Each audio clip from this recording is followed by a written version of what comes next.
national anthem.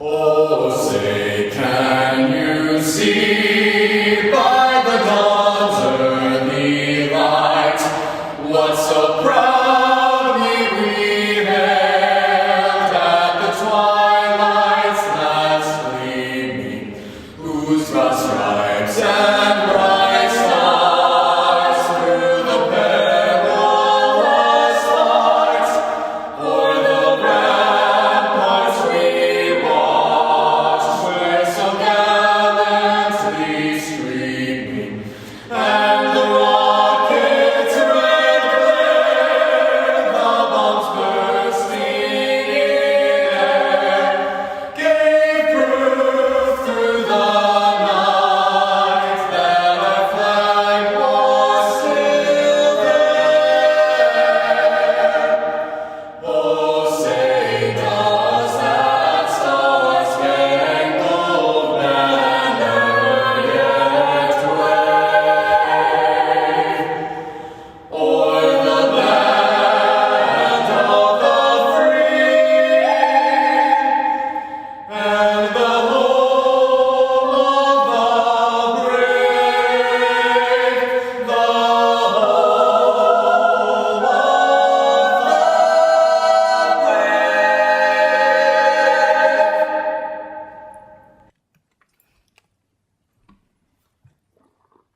the Brenda, would you please do the roll call? Sure. President Klein-Jerome, Here. Vice President Postjan. Here. Director Barnes. Here. Director Beck. Here. Director Hayes. Here. Director Potts. Here. And Director Ward. Here. Thank you. Thank you. Director Postjan, would you please read the mission and vision statement?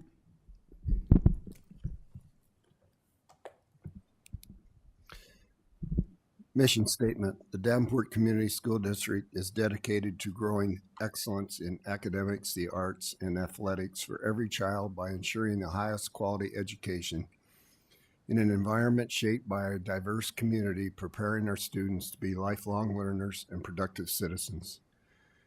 Vision statement. Education that challenges conventional thinking, prepares all students to compete in a global society, and inspires our students, parents, staff, and community to answer the question, what if? Thank you. Director Beck, would you please read the guiding principles? Yes. Opportunity. We provide abundant opportunities to empower students to reach their full potential academically, creatively, and socially. Collaboration. We foster an environment that allows students, families, and community stakeholders to come together for the betterment of our students' education and future. Transparency. We share relevant and important information with our students, families, and the community to maintain open and productive communication. Thank you. Superintendent Schneckloff, would you please read the goals? Today, we're going to focus on Goal 4, foster the innovative use of finances, facilities, and staff.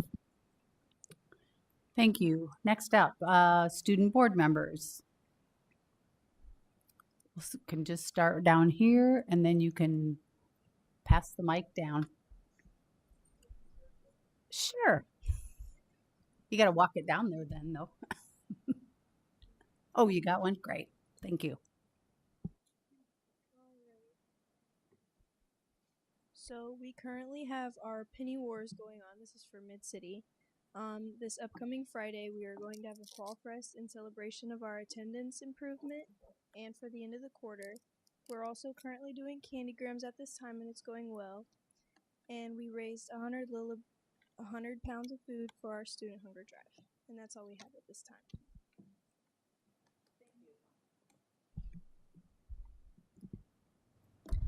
Okay, I'm Erin Huffstetler. This is for West. So I have heard back from Jackson Elementary. They have some really good updates about their school. They have a new landscaping for the front of their school along with a new playground. And their teachers and their staff and everything have received CHAMPS training at the beginning of the year. Also, they have had a 10% decline in referrals. Hi, my name is Eden Miller. I'm also from West. Today, obviously, Student Hunger Drive is going all throughout the district. So for that, this week we have our Powder Puff football game, which is where the girl seniors versus the girl juniors get to play each other in football to raise money for the Hunger Drive, and that will be on Thursday this week at 6 o'clock.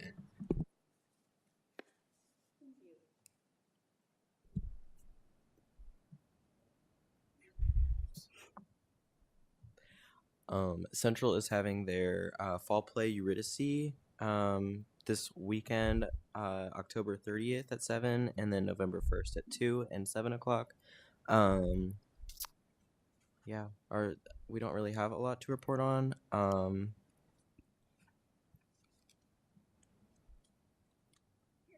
thank you. The boys cross country finished third in the MAC conference championships, and the girls cross country finished second place. Julie Sullivan was the individual champion, beating the rest of the pack by 17 seconds. So that's pretty cool.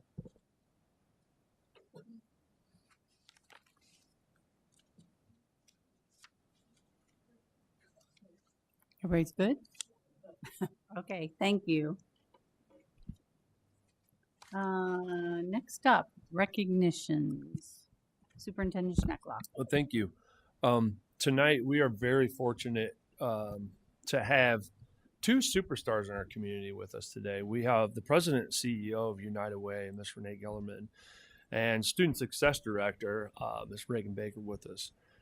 These two human beings are currently tearing down barriers that are in front of our students.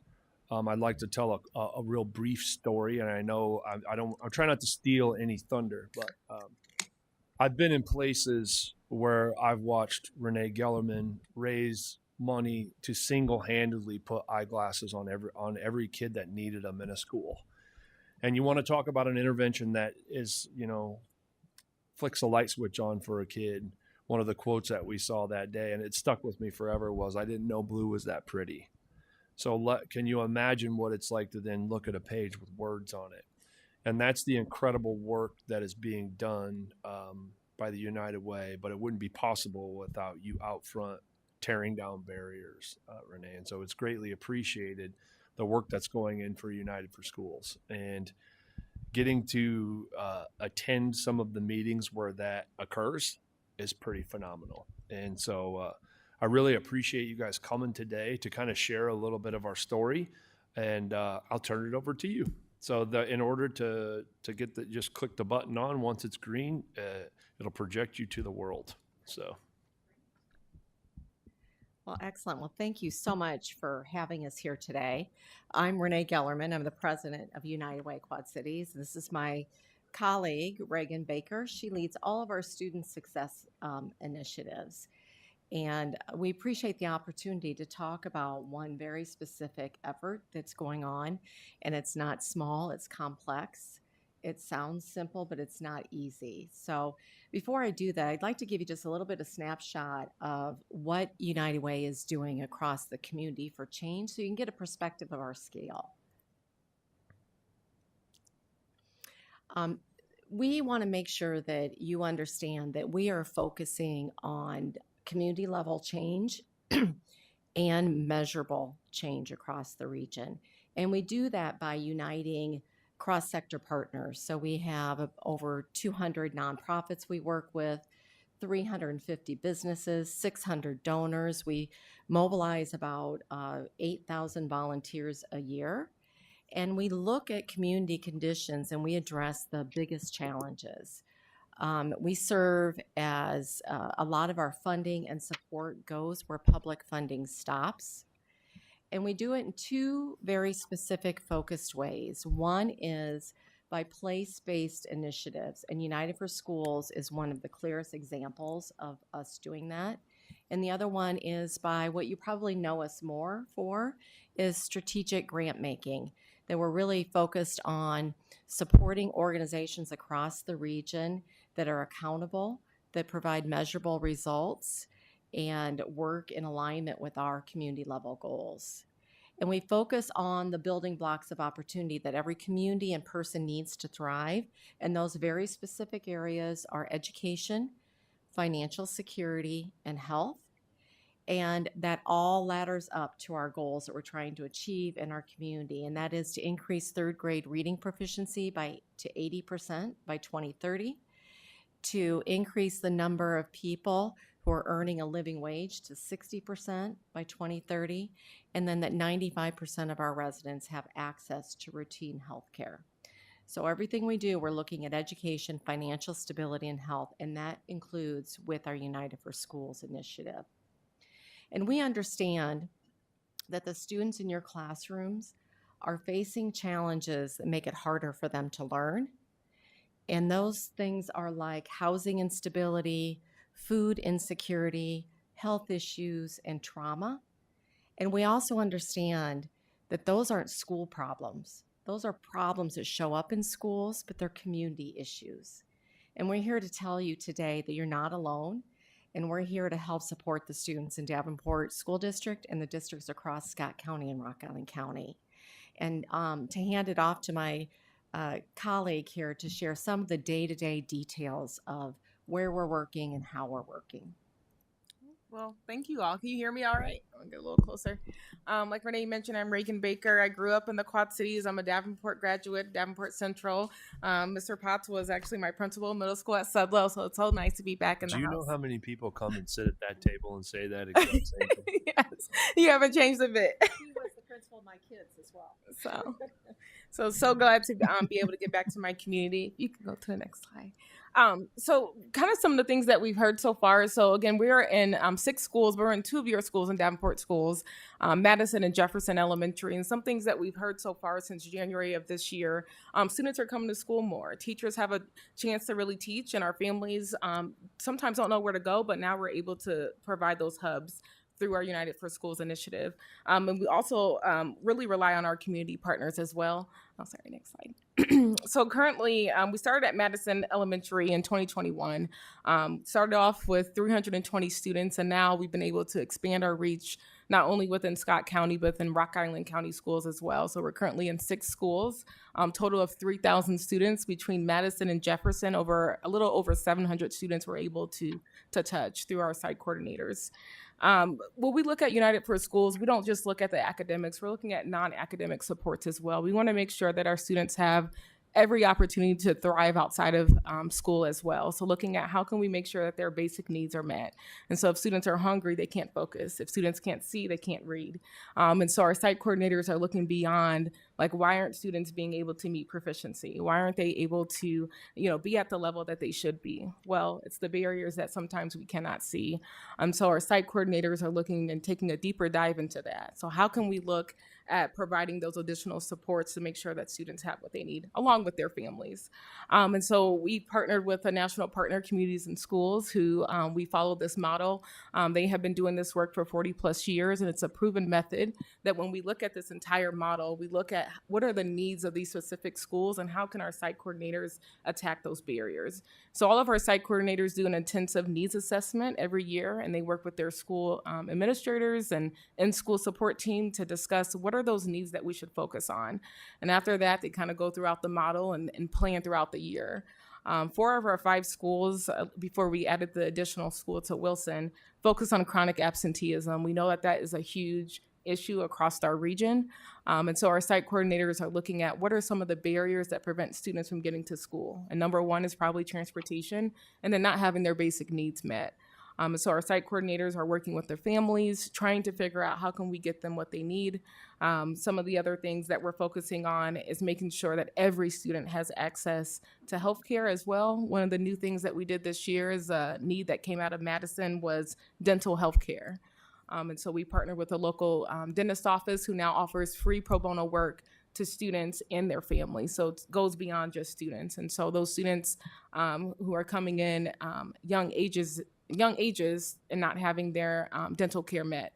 One of the things is that when you think about physicals, they go into that initial appointment, but then there's no follow-up because they don't have transportation, they don't have a means.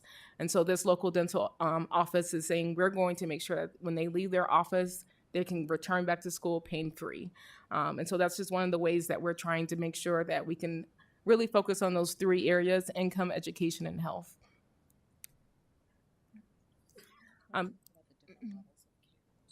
Yep. And so with our site coordinators, they have a caseload of students that they're working with. And typically that caseload of students are ones that have the highest need.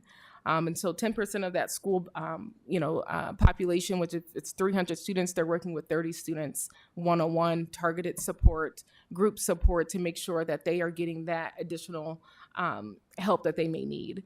One of the biggest things that we look at is how can we provide support to the overall building, and our site coordinators do that on a regular cadence, and they're working with their students, they're working with the parents to say, how can we come in and provide whatever you need to make sure that those families and students, it's not a barrier for our students to get to school, but they have everything that they need. They can get their health care. We have books and barbers that's a part of our schools where kids can get a haircut done for free at no cost. A lot of our schools now have food pantries. When we look at Davenport and Jefferson, family engagement has increased, this year from last year, and we know that's up. And our site coordinators are a reference for our families. Sometimes when we think about that village, our families don't have a village, but when they look at our site coordinators, they are that for our families. We focus. Oh, sorry, can you go back? Yeah.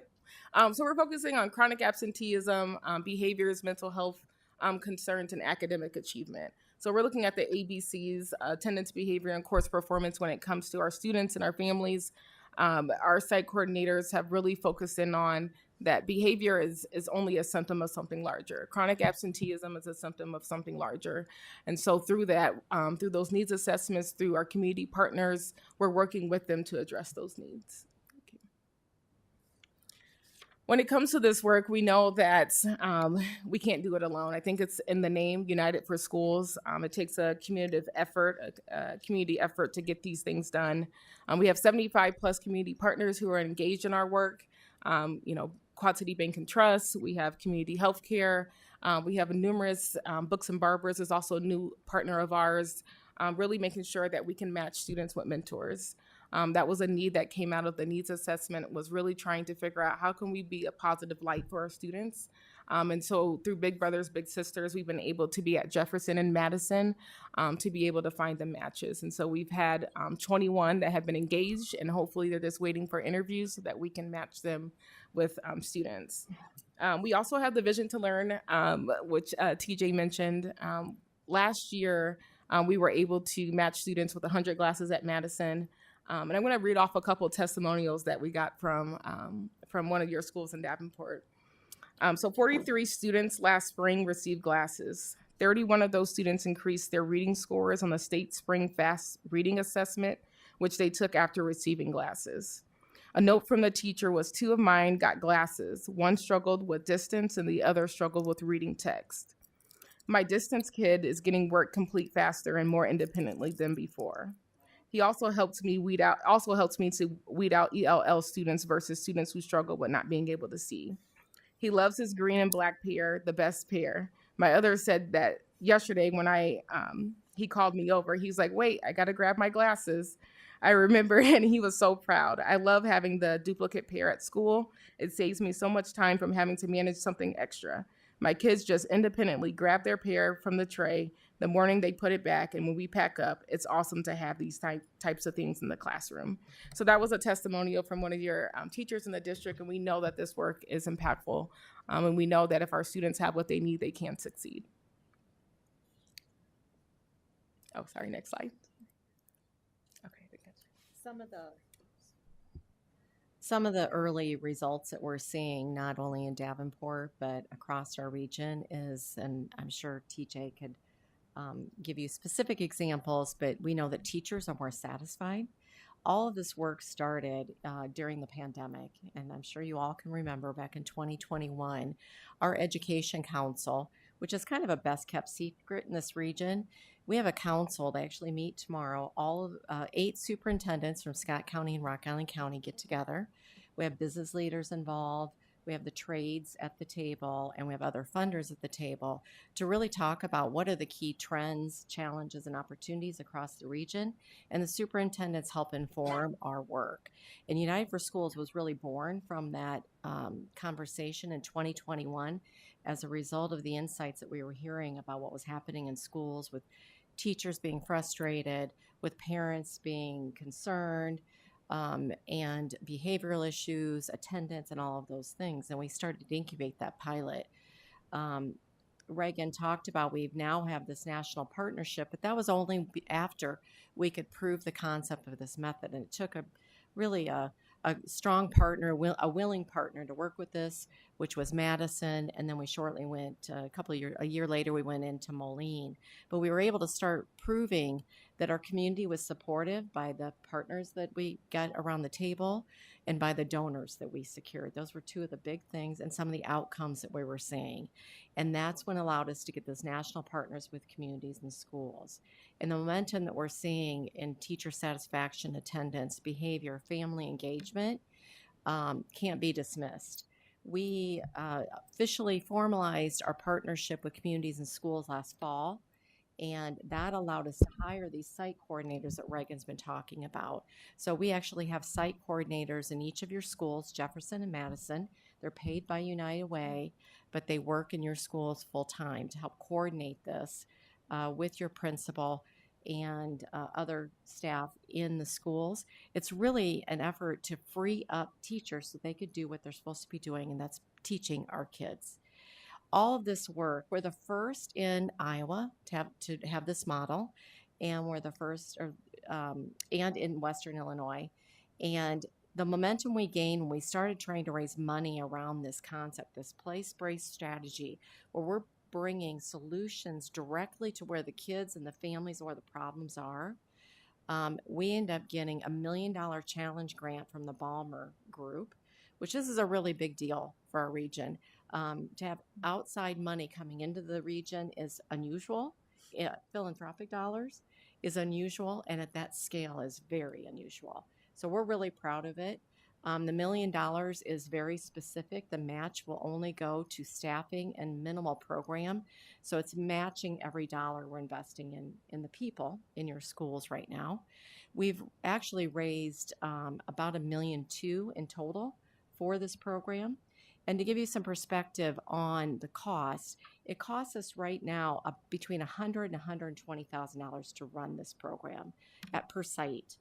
And we really have a goal of increasing that to closer to $180,000 to $200,000, because when we have partners around the table, which each of these sites have a coalition, and our staff runs the coalition. So we invite nonprofits, businesses, willing volunteers to come together to talk about what are the goals of the schools, what are the challenges, what are we trying to achieve, how can we align our resources to be effective and most efficient.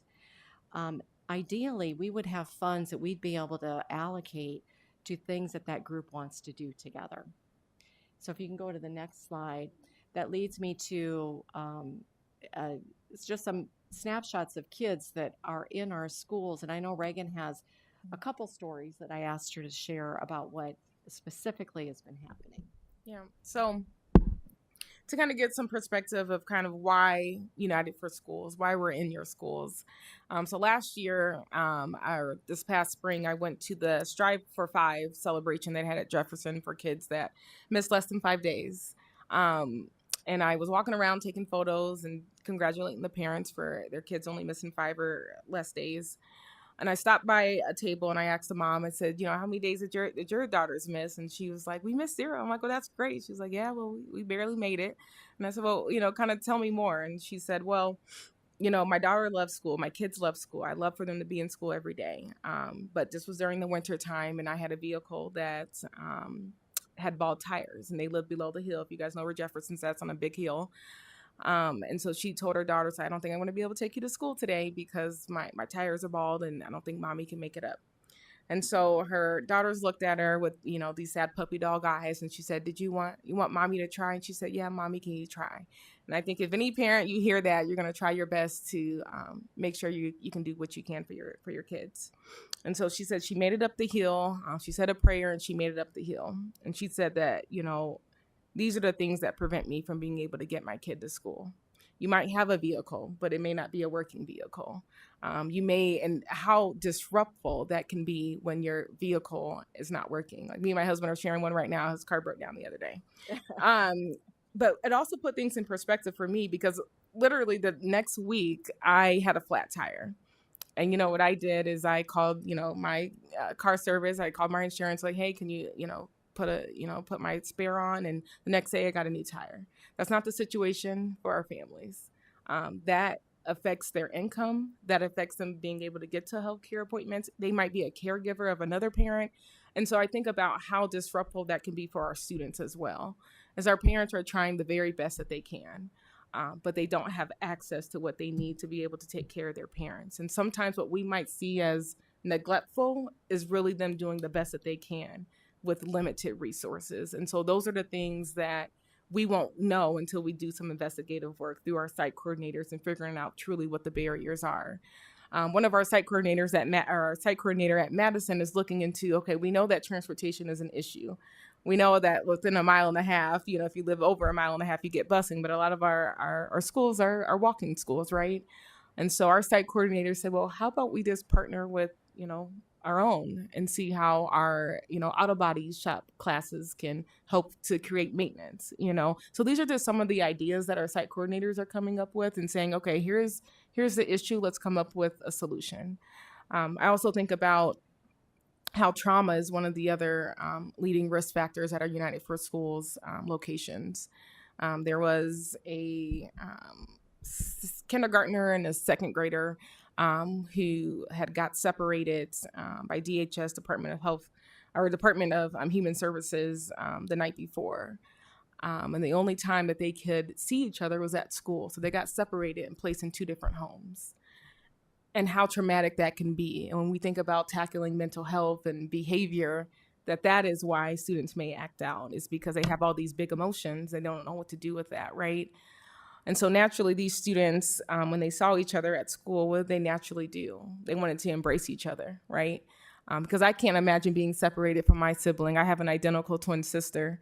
And so if I was separated from her, imagine what that might look like, right? I think any of us would cry or want to, you know, leave the classroom. So they left the classroom and they got a behavior referral, right? Because they left the classroom without asking, but they just wanted to embrace what was familiar to them. And so when that's taken away, trauma that happens, mental health concerns that happens, behavior referrals are up.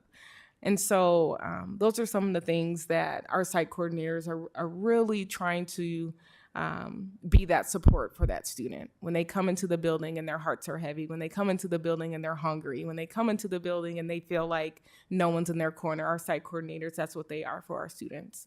That's why United for Schools matters. That's why our support and you all supporting this program is important. So thank you. So what's next for us? We're looking at scaling in the future. We have enough evidence to know that this program is going to work. As I mentioned, our site coordinator started full time in January, and we're still trying to find how do we maximize the resources and the knowledge we have from this community and schools partnerships on top of all the assets that United Way has. We're the only United Way in the United States that's doing this. And so we're really trying to figure out how do we maximize all those resources and then with the school as well. But we know our goal, our staff is bought into this, our board is bought into it. We want to expand. We're currently at 6 sites to 12 sites within the next 3 years. We want to continue doing the work so that we can drive capacity at both the school and the systems level to support our students across the region. And we want to continue using volunteers and our business partners to create environments of belonging and where students feel valued and supported and they feel good about their environment. We want to increase our support so there's improved family engagement across all of our partner schools. We know that these kids can't do this without their families. And obviously, we're working on student outcomes like attendance and achievement. And then that last one up there is really just about establishing a sustainable model which leverages all of the assets of the school districts, communities and schools, and United Way. And we'd be open to questions if that's appropriate. Oh, yeah, excellent. Thank you. Thank Anybody have a question? Director Beck. Thank you so much for the presentation. I'm really impressed with all this work. So right now you're in 2 of our schools. The question I had,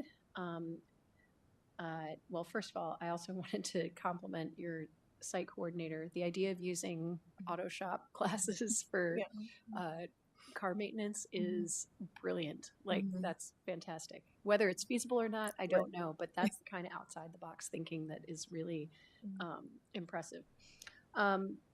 So you want to expand your capacity. I know not every school in our district is equally has the same number of kids who have high needs.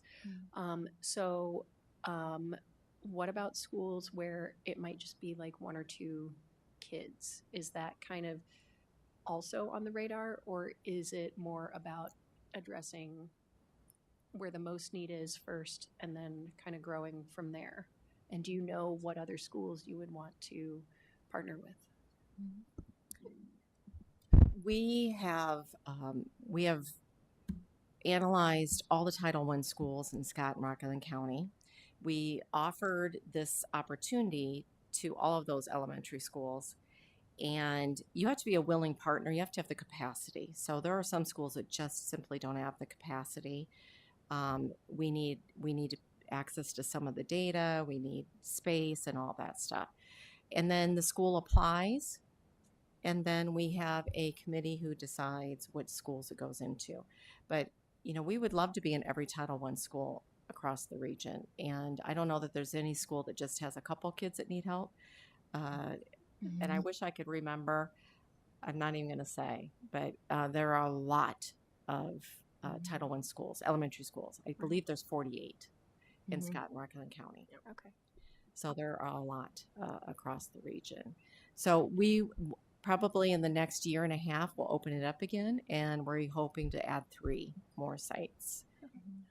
I'm looking forward to seeing the measurables, like the reading, 3rd grade reading goal, that and the preventative healthcare availability. That I'm looking forward to hearing success on that front when you guys come back in a few years. We will. Definitely. One other asset that we have that I'd mention is that we do have a very confidential data mechanism at St. Ambrose University that our education council, I think very smartly committed to about 12 years ago. And it allows us to really measure the impact in those schools that we're in. And we mostly use it for a baseline for the region. We never call out any school, but this is going to allow us. It's all up to the superintendent to decide what we can release. The Education Council is meeting tomorrow to look at that data, and I will say it's very encouraging. We're very, very proud on some of the things that we're seeing in reading and attendance. Director Hayes? Thank you. Thank you for the presentation. You had mentioned the glasses, and you mentioned leaving the glasses. Do they receive 2 pairs? Yes, they receive 2 pairs. So they keep 1 pair at home and 1 pair at school. Okay. Yeah. So. And the food pantry. Yes. There was just one. So I know within Davenport, you guys really rely on your food pantry here, but we do have specific funds our site coordinators can pull from to where, we have a Tyson grant that they'll be getting here shortly to where we can do food bags. I know Riverbend no longer does the food bags. So that's kind of where our site coordinators kind of pick up that gap and send food home on the weekends, or for our students that need the food, they'll have that throughout the day. Okay, thank you. Yep. Thank you. Director Potts? In the schools that you're involved with, do you target a certain like early elementary or upper elementary, or do you attempt to service the entire building? We service the entire building. So depending on if the elementary is K6 or K5, we'll service all students. Our site coordinators do have a caseload of students of 10% of the building, but all students have access to supports like basic needs, attendance supports, behavior supports, and course performance as an entire building. So each school has a goal that they're focused on. So for Madison and Jefferson, it's chronic absenteeism. And so they'll focus on that as a building, but then their case managed students, those 10%, will also have a goal, whether it's any of the attendance, behavior, or course performance as well. In delivering services like this in a school, one of the most disruptive aspects in delivering the service is staff turnover. How do you, and I don't know if you're having an issue with it or not. I mean, you're nodding, so at least you're aware of it. Is there anything you're doing to sort of remediate that? Because I've been in situations where we have a program and this person's just great, and 4 months into it, they took another job, and then you got this dead time, and then you get a new person that has to reconnect with everybody. Right. I mean, I think within these roles, they're heavy, right? And so one of the things that we're looking at is trying to make sure that our site coordinators, for one, are paid competitively. The other things that, the other ways is that what can be a challenge is like with our site coordinators, they are United Way employees, but they're also in the district. And we also have this model with communities and schools. So it's like this three-way partnership that can have some challenges with trying to make sure that you are fitting in all of those cultures. And so one of the things that we're doing is we're meeting with our site coordinators on a regular cadence, really trying to understand what are some of the challenges, barriers. We know that within Davenport schools, you all have family support liaisons. Across the river, they don't have that. But how can our site coordinators work alongside with those family support liaisons? But also make sure that we're sharing the load there. So we're just really, I think we're in a unique position with United Way, knowing that we have, donors and we have, resource development and support of volunteers, and we can mobilize that to support those site coordinators more to make sure that lift is not so heavy. Whereas sometimes they have to take on those multiple roles. And I think, being with United Way has allowed them to really have targeted support towards the students. And then we can figure out, you need food, let's figure out how we can, provide food. So those are some of the ways that we're trying to hopefully keep them for a long time. Well, because if they have that collegial relationship with the family support liaison, then they don't feel like they're the lone soldier. Say that one more time. I said, well, if they create that collegial working relationship with the family support liaison and others in the building, then they don't feel like they're just a lone soldier out there. Exactly, right. So really building that community and make sure that they're integrated into the buildings as well, which I would say Davenport has done a phenomenal job. Like they really feel like a part of the team. They have school emails. They also have a United Way email. They have a school phone number. Those are ways that they can, and two, for our parents, for them not to be confused of like, how do I get a hold of them? Where they can, contact them through that school email, but also know that they're a United Way employee as well. So it's just really just bridging those two, together. So. Director Post. We're knocking on wood about our keeping them for sure. But so far, so good. But it's a lot. It's a heavy job. I've talked to them, and I know it can be heavy. What does site coordinators day end up being? What are their duties? Yep. So every day is different, but mostly they create a schedule to work with their case managed students, along with providing school-wide supports.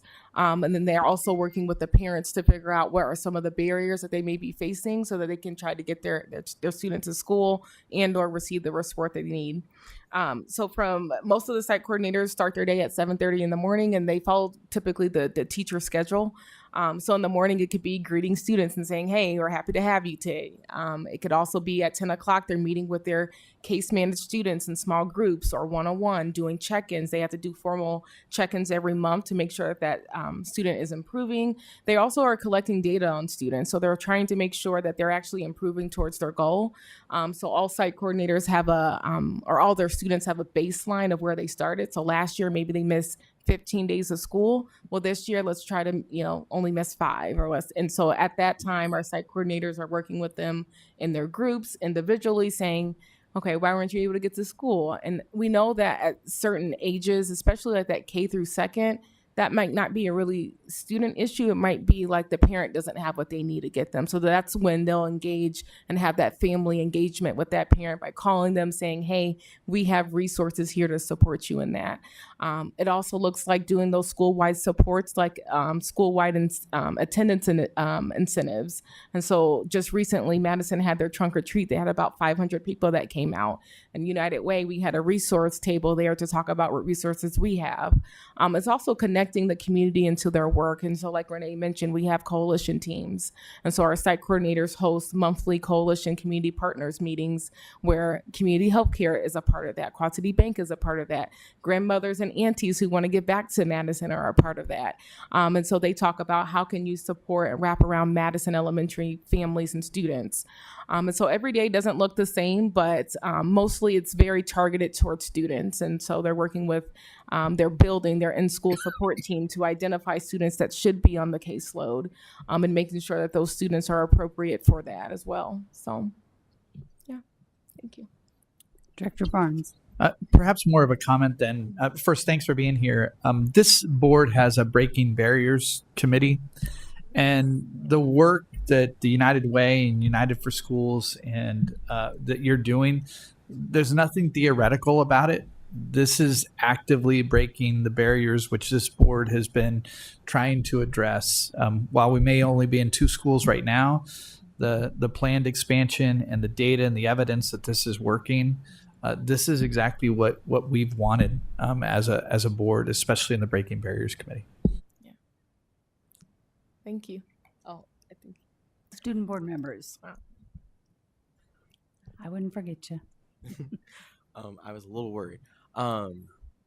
So what I'm hearing, kind of what I'm gathering, is that this is like a majority in like elementary schools and stuff like that. Would there be plans to move towards a more like middle schools? Because I know like absenteeism is really, really prominent, especially like in one of in the middle school that I went to, Sudlow. Like it's a big thing there, and a lot of like my friends that I had over in Sudlow, like they were struggling with things at home, and it's good to catch that early on before they get to high school. But would like with expansion like that, would it be possible to go into like the middle schools and the high schools? And yeah, absolutely. So currently we did actually expand to a middle school. Unfortunately, it's on the Illinois side. So our goal is to hopefully expand to middle school so long as Davenport would have us. We know that continuation and having feeder schools is important.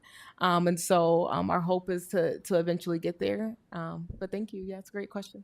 hey, this is a really awesome program. So I just would love to see it go into more schools and Absolutely.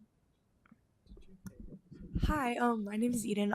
Great presentation. I really like what you guys are standing for. I participate in our ECE program, which is our CTE. So like the auto, I do the early childhood education. So I am at the Children Villages at Davenport. So I mean, same question as him. I was wondering if you guys would consider going into the preschools. I've worked for the Davenport district for stepping stones, and I've seen firsthand parents, they don't know what to do in a situation because most of them are first time parents. So just, I was wondering if you guys have gone to any preschools or have seen our villages or anything like that. Well, yes, actually, I think it's either started or is starting. I'm not sure, but we have talked with Davenport schools and learned about the work you're doing, I believe, in 2 elementary schools to create a preschool childcare program. There was a challenge with wraparound supports because parents can't just drop a kid off for a few hours for preschool. They need wraparound. And we did provide funding for the wraparound services at Madison Elementary School.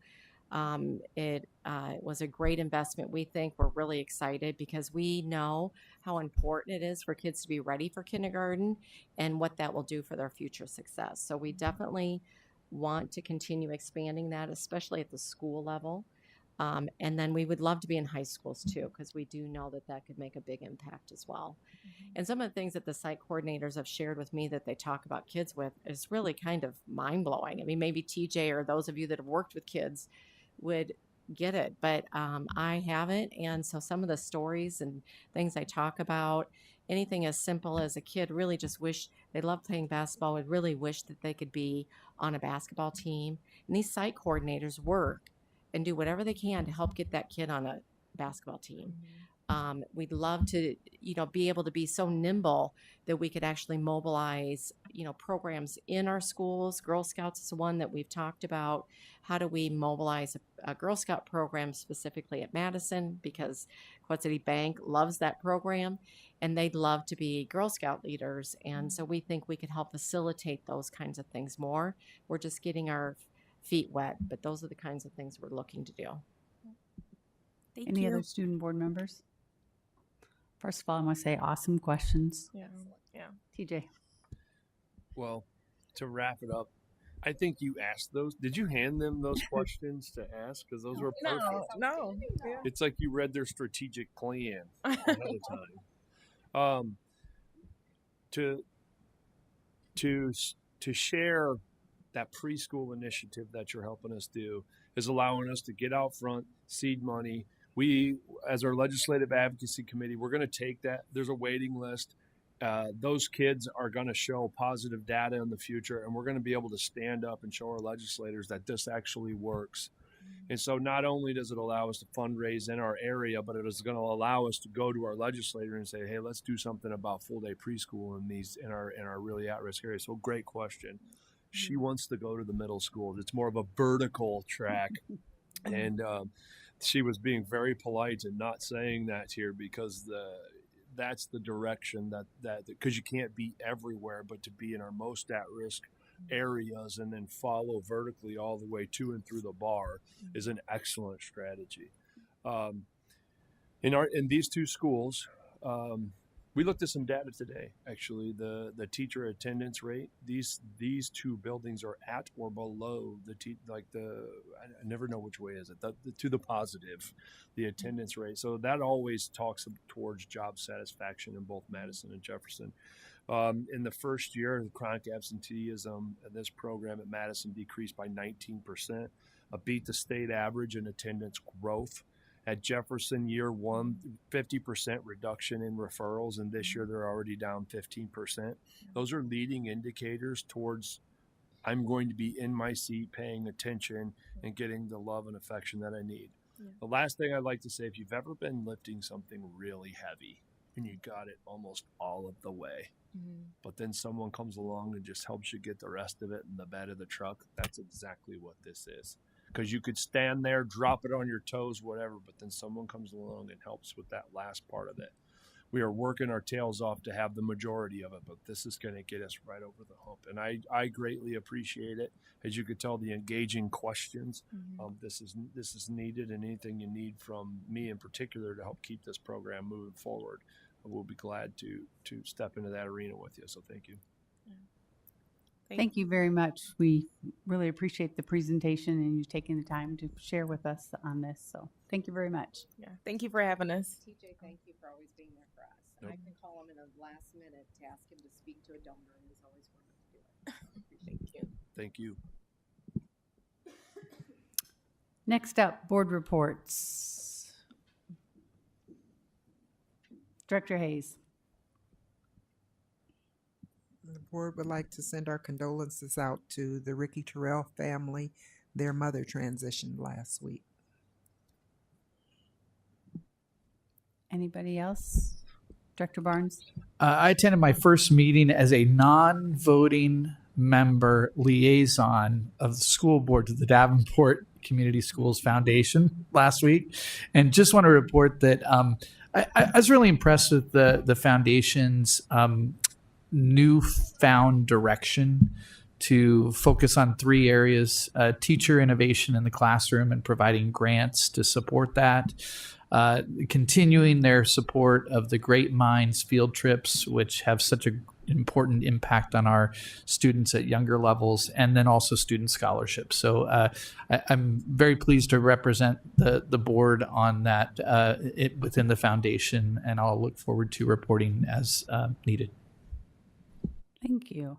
Do they plan to do any fundraisers or things to boost those programs? Stay tuned. Lots on the horizon, including perhaps a trivia night fundraiser for the foundation itself. Also, I think that there will be more to report about some pretty good success recently from both individual donors as well as some foundations. So they are very focused, especially on unrestricted giving, but also trying to group their giving according to these three areas to represent opportunities to invest.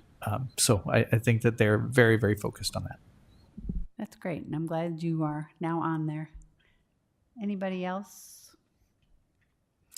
I made a school visit to Wood Middle School, and I want to thank both administrators for showing me around and talking me through how middle school is going. I also went to the band spectacular, and there's a reason it's called spectacular. It was awesome, and it was a perfect night. I wasn't in a winter coat with long underwear on. It was good. I also went to the student home signing. They're building a house in Northwest Davenport, and so that's always a great event to attend. And I think that's it. Open forum. Brenda, do we have any? Consent agenda. May I have a motion on the consent agenda? Madam President, Director Hayes. I move we accept the consent agenda as written. Second. It's been moved and seconded. Are there any questions? Seeing none, all in favor say aye. Aye. Opposed, same sign. Motion carries. Next up, committee reports. Breaking barriers.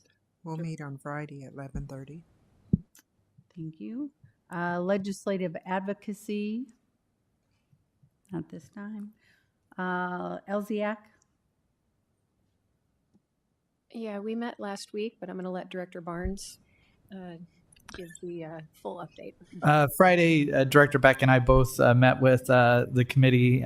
Sarah Ott walked the committee through the strategic plan, which we will hopefully approve later tonight. There's good interest. The committee is going to do their work a little bit differently this year. We're going to meet quarterly, but we will meet at the noon hour rather than in the evenings. Good engagement from members of the community, and I particularly appreciated Director Beck's reminder that this is a state-mandated committee and that this is just one of many avenues through which this board can receive feedback from the community, and that we value it greatly. Thank you. Did your attendance go up being over the noon hour versus evening? We did have pretty good attendance. I'd say it was comparable to others. One note was that, of course, Friday was early out from school, so maybe not perfect timing, and that was observed. Thank you. Long-range facility planning, Director Potts. Policy, we are not meeting again until January or February. Recognition, we meet on Thursday. Finance, not at this time either. Okay. Next up, items requiring action. First up is the 2026-27 course guide. Madam President, Director Beck. I move to approve the 2026-2027 high school course guide. Second. It's been moved and seconded. Are there any questions or comments? Superintendent. Yes, one of the things that I wanted to talk about tonight was throughout the completion of our course guide, we're continuing to look at our courses, our seat time, things of that nature. And one of the things that we're investigating, and we need to continue to investigate, are our co-curricular early bird and late bird classes. And so one of the things that kind of transcribed this week is that we were looking at one of our courses that is currently a one elective credit.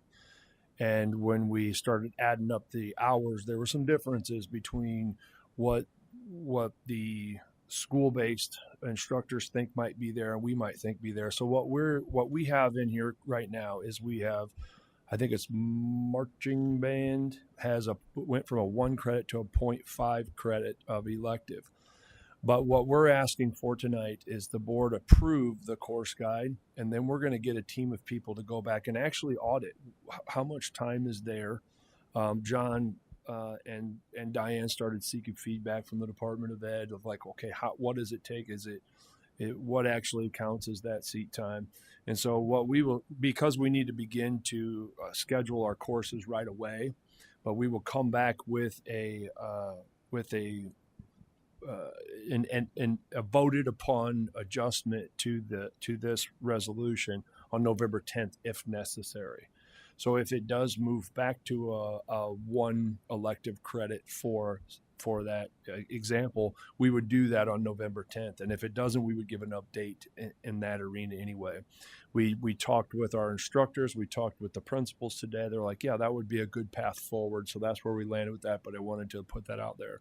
Also, we noticed that there are some other different bands and orchestra before school and after school things that we just kind of need to put together how much time is there, make sure we're doing it the right way. And then that way we'll have a stable foundation moving forward for those courses that are before and after school. Student board members. Yes. So when you think about like how much credits a course is worth, do you look for like the rigor of the class? Is there like a rubric kind of thing you follow, or do you go by like how many hours you spend in that class? It's literal seat time. Like, but are you saying like seat time or seat? The time you're in the seat. Okay. Sorry, not No, seat you're good. time, but seat, like you were in the seat. Yeah.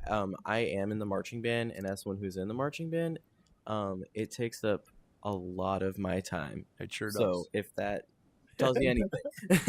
Thank you for that. Well, we know you're marching, not sitting in the seat, but yeah. Director Potts. So you're saying we may be getting an addendum to the course guide? Exactly. Okay. Anyone? Director Beck? First, I guess I'd like to reiterate my concern about lowering the required number of credits for the diploma over the years. I know that we've talked about this a couple of times, but I am very much a person who thinks that our students should be in school as much as they can be. And for most people, or for many people, high school is the last time to kind of explore things that they might not otherwise be able to explore. That being said, I guess I am a little hesitant to approve something then on with the understanding that there might be an addendum. I guess has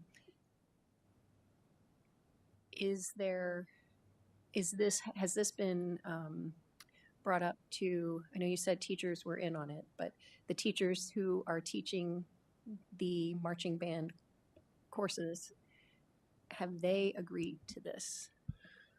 So if we don't approve this tonight, our next regular board meeting is the 10th, and we need to move forward for 99.9% of our courses to begin to schedule them. So whether or not this moves forward or not, whether we amend our course guide will be the task of the teachers and the administration sitting down and taking a look at it. And we're going to put it to the test of exactly how much time are we spending on this. And I would say that I'm really proud of our leaders for doing that, because I think it's something we've needed to take a look at for a long time, because the last thing we want to do is get audited for giving a credit where there might not be enough time, or giving too few of a credit for too much time. So I am very confident that we can take an audit and come back November 10th with an answer.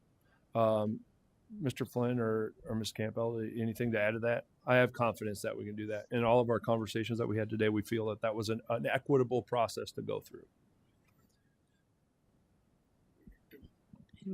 Director Poston.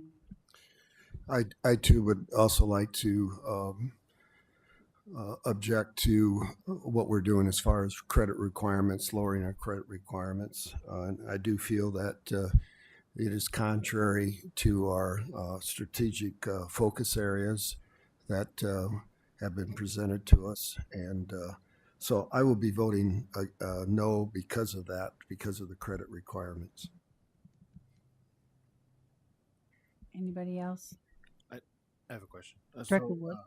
If we, it seems like last year we got caught in a little bit of we approved and then made some changes post approval without maybe a date of the amendment. If it's only going to be 2 weeks to be able to vet out what you guys need to vet out, would it make sense to push the vote back to November 10th? No, that's a good question. That pushes back all of the classes. So we cannot start registering students until this is voted on. And we want to start doing that right away. And we're talking about one section of our classes. So the hundreds of classes that we have can begin opening up. And we can actually open up and rolling them into this class too. It's just determining what the seat time is. So again, I'm very confident that we can do that. And that's why we wanted to make sure that we amended the vote on the 10th, set a date, because we did get caught with that. Just want everyone to know that we did a little bit of autopsy research on today of why this is occurring, and we put together a cadence that's going to prevent this in the future.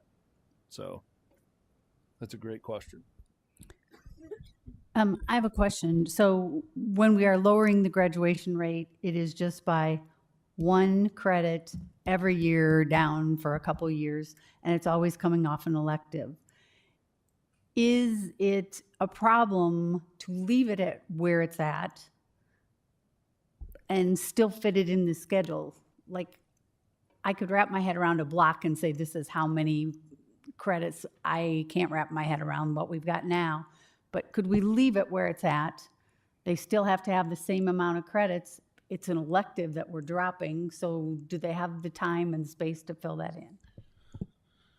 The difference in the models is in a block, students could earn over the course of 4 years, taking 16 courses at a time, the equivalent of 32 credits. Excuse me. On the current schedule, they're able to, because 7 classes with the guided study, to earn 28 credits over the course of time. I think it's important to remember too that within that, there's still space for 10 elective courses at a minimum. With the graduation requirements that are in place. So, we've had conversations at previous board meetings about expanding the pathways and promoting the pathways and ensuring that students are on a pathway and that their courses align. That work is still going on behind the scenes. So it's a two-sided piece. One of the other conversations that has arisen is, should there be a minimum number of courses that our seniors are required to take in a year? If a student is a student athlete, they're required to be in school for half of a school day or 4 out of the 8 periods. So that is an option that's being explored as well. Just knowing to your point, Director Beck, that we want to make sure that we're exploring every possible pathway and giving every opportunity that we can for students to take courses that will benefit them in their future. So if we left it the way it is, it would work out. They could do it, or that would overload. The issue would be there's not as much space in the schedule. Diane, I would kind of defer to you and the work that went into the pathway, the 26 to 25 on down. There is technically space. The concern would be for some of our students, making sure that they have the opportunity to regain credit if things don't go the way that they should go. So that's the kind of the accordion of it, so to speak.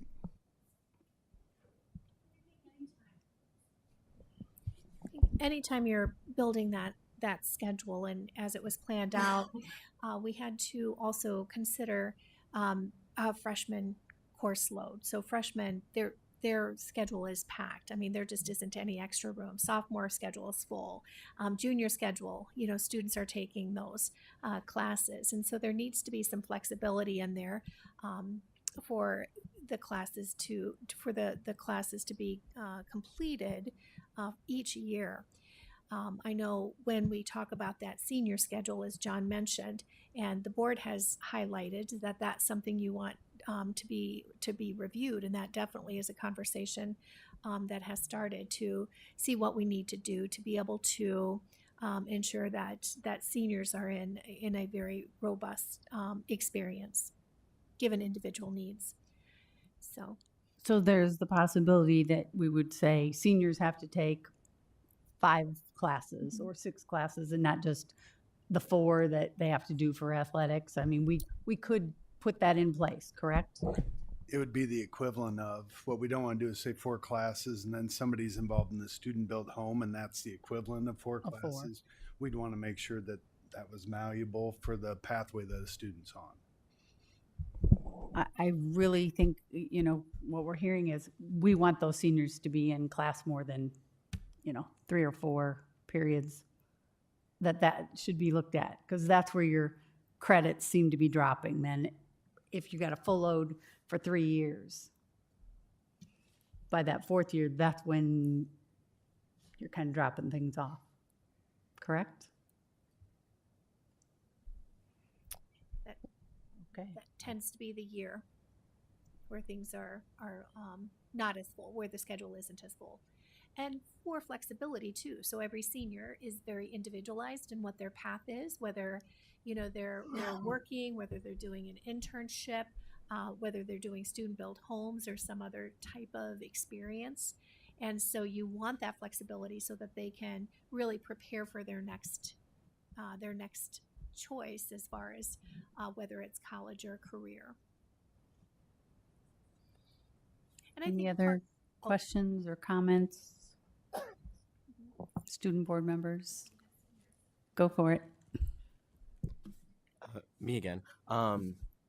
So I kind of have like a few things that have just been kind of like bubbling in my mind as I've been witnessing this conversation happen. But so I remember last year when you guys were first talking about that schedule change, it was going to be like a flex mod kind of thing. So like some classes would be blocks and some classes would be periods. Me personally, I haven't really seen like the blocks that were supposed to happen, and I'm wondering like if some classes were blocks and others were periods, it would give freshmen and sophomores less of a stressful class load. And I'm part of our MVP program, which at Central, like that's where we go into the freshman advisories and stuff. And one thing that we've talked about is like stress and that kind of thing, and like the freshmen with their class loads having period after period after period after period of these, like a lot of them are taking like honors and difficult classes. And I know like if I was a freshman, I'd be losing my marbles because I took like honors science, honors English, like I was taking like AP human geography, and like that kind of class, like that kind of like academic load plus how many classes I had in a day plus all that homework wouldn't give me enough time for everything. Also with like the senior, like requiring seniors to come to school, I think that's a great idea. There's not a lot of like seniors at school, and seniors are kind of like the leaders of the school, and so it's important to have them there to create that kind of culture. But so I have like 3 periods, I think. 4. Don't Okay, I say have that 4. loudly. Okay, wait. I have 4 periods. But when I'm not at school, I'm working. I'm trying to get set up with an internship. Like I'm doing things to help kind of like shape my future. So if there was something that seniors could like put in their schedule as like credit for doing like extra work at their jobs or like internships and that kind of thing, like that could also be like beneficial to them. And also I have a question too. Why is the like credit, why are they lowering every year? John, Diane? I'll start and then hand it over to John. With transition from a block schedule to an 8-period day, and then also knowing that we had some requirements in there for example guided study hall, the number of credits that students can take within that time changed. So that was the first layer of that decision making.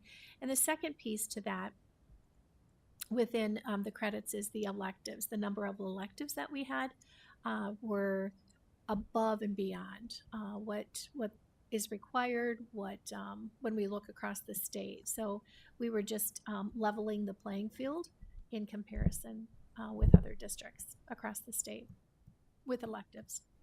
Gotcha. So does that mean like since we have smaller class periods, like those electives and whatnot are like lesser like 0.25 is instead of like 0.5 credits? No, Or the they all- electives are still, if it's a semester course, it's still a 0.5, even if it's an elective. Oh yeah, I understand. Thank you. And I think one of the things you're asking too, when you're on a block, there were 4. If you combine 2 periods right now, you had 4 of those during the day. With the guided study, it takes that half away, if that makes sense. So that's where the credit change. That's part of the reason for that as well. I also was like, I'm hogging the mic. I'm sorry. I just am very inquisitive, I guess. So I know, like, I think Spanish is like a block, but I think that's the only class that, like, me personally, I've heard is on the block. I'm usually in a lot of art classes, so I do think like AP art would benefit from being on that same kind of block thing and being able to do that flex thing. And like things like this and changing the schedule obviously take a lot of time, so it definitely needs to be like worked on a lot more. But I feel like rather than just having like 1 or 2 classes be on the block, it'd be beneficial to have multiple classes as well. I think there are multiple classes. It just depends. I know like the upper welding classes and automotives. And so there are classes as you go through the course guide that are on block, not as many as obviously last year, but there's more than just Spanish. But yeah, there are a few more. Spanish was just the only one that I've heard of. Yeah. So that's why Yep, like I I don't take understand. any of the welding classes or anything like that. So Anybody else?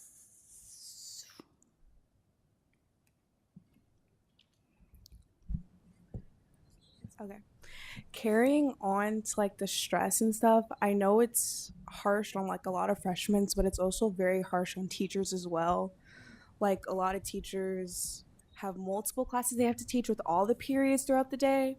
And when the stresses come towards like the end of a quarter, when it comes to grading everything, I know it's a lot on them. And also a lot of the teachers in the schools, they're not only teachers, they're coaches, they're parents, like there are a lot of other things. So like having all the periods throughout the day, I know causes huge stress on teachers, and they also have to cram like a full lesson in just like a small amount of time. Even with the block schedule, it was a lot of time, but there never is truly a lot of time. But the periods just makes it twice as worse, especially maybe if you do have kids in class who are a disturbance some days, or like if the school activity happens, like the day has to shorten, like when we just had like the 2-hour early out, you know. I know we use that as a pathful day, but like when we had the block schedule, we could still at least fit something in educational more so. So I also know that the periods also causes a lot of stress on teachers as well. Thank you. Okay. It's been moved and seconded and discussed. All those in favor say aye.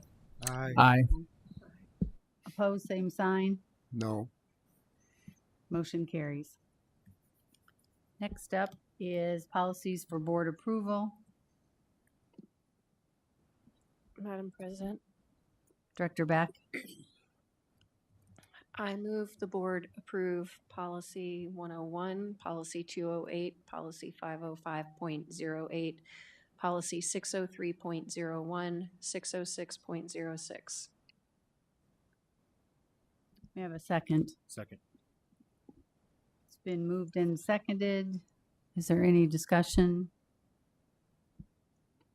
If not, all in favor say aye. Aye. Opposed, same sign. Motion carries. Strategic plan. May I have a motion? Madam President, Director Barnes. I move that the board approve the final strategic plan documented as presented. Could I have a second? Second. It's been moved and seconded. Are there any questions? Director Poston. Again, I'd just like to point out under the 4 strategic focus areas, opportunities to excel. We create and expand opportunities for students to go above and beyond so they can discover their strengths and reach their full potential, which to me is contrary to lowering the credit requirements for graduation. And then also on that same page, need to change the spelling of strategic.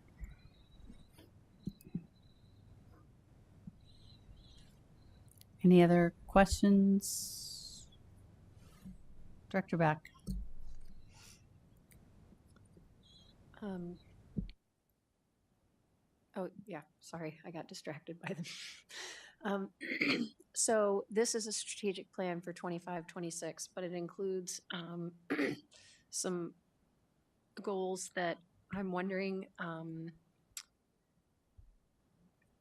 how realistic they are.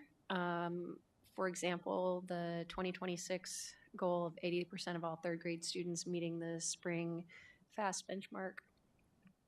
I know, for example, the presentation we just got from United Way, their students, which is a small subset of our students, their goal was by 2030 for that 80%. And I know in the past we've talked about setting goals for student achievement that reflect growth and improvement, not necessarily a hard number, because sometimes that's not as easy to get to. So I'm just curious about how we arrive at that. And given that this is only a one-year strategic plan, many strategic plans are set up for, a 5-year window or 3-year window. Will we be revisiting this and re-examining it every year and updating it, or are we going to be sort of holding here for a bit? So our growing excellence goals that you saw there, we have incremental goals that do exactly that. The board pushed us towards to get first at the state average in all categories. And so that's where we report out where we beat the state average in certain things. The purpose of this strategic plan is to get us on a 3 to 5 year cadence. So while some of our growing excellence goals are for this year, this is a 3 to 5 year plan. And so for us to continue to evaluate at the end of every year, when we would go out and then tightly align our facilities, our whether or not we want to go out to a survey or hire a company to help us go through a very strategic planning process. This was to synthesize. The purpose of this document is organically synthesize all the beautiful organic work that's going on so we can strategically talk about it here and then set ourselves on a cadence. So very good question. The very next thing that we're going to do is we're going to set the cadence for our strategic planning. Good question. Any other questions? Seeing none, all in favor say aye. Aye. Opposed, same sign. Motion carries. Next up, furniture order for Smart Middle School. May I have a motion? Madam President, Director Beck. I move to award the FL Smart Middle School furniture purchase to Duet Resource Group in the amount of $842,972.18. Could I have a second? Second. It's been moved and seconded. Are there any questions? Director Barnes. Josh, just clarifying that this is included in the overall project budget cost, so in the big picture costs that we've approved. That's correct. Okay, thank you. And the teachers have all seen this furniture? Yes. They know what, okay. Director And Beck. then just, I think you said because this may arrive or be ready before the building is ready, that we have a plan for storing the furniture. Duet has agreed to hold the furniture until it is needed. Perfect. Any other questions? Seeing none, all in favor say aye. Aye. Opposed, same sign. Motion carries. Next up, furniture order for Sudlow Middle School. May I have a motion? Madam President, Director Hayes. I move the board award the Sudlow Middle School furniture purchase to Duet Resources Group in the amount of $869,048.59. Could I have a second? Second. It's been moved and seconded. Are there any questions about this one? I have a question. So I saw some color changes in it. Is it because we had talked about you're moving towards the central colors when you get to 8th grade, and so it kind of It matches the color scheme of the floors per building. Okay. And we mixed and matched as much as we could also. So if there's some shared colors also between the schools. So trying to be as efficient as possible, but yet giving them a little color. Okay, thank you. Anybody else? All those in favor say aye. Aye. Opposed, same sign. Motion carried. Next up, approved teacher quality committee. May I have a motion? Madam President, Director Ward. move the board approve the teacher quality committee as presented. Second. It's been moved and seconded. Are there any questions? Director Beck. Yeah, I don't remember ever doing this in the past.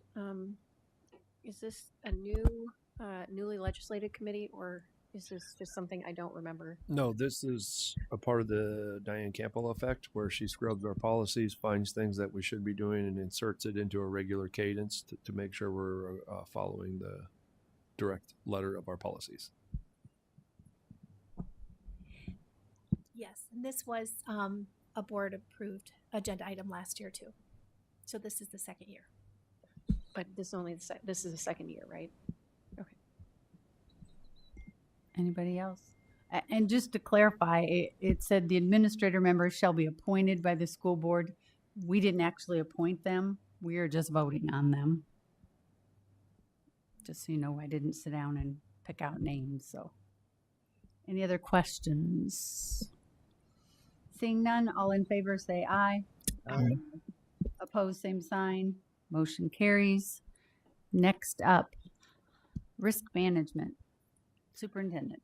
Thank you. One of in the upcoming committee of the whole that we have, we are going to be discussing some of the potential risks that are or dangers that are coming towards our district. This was at a board request of Director Barnes, as it is a very effective strategy to look up at the horizon. What are potential things that could get in the way of Davenport School's success?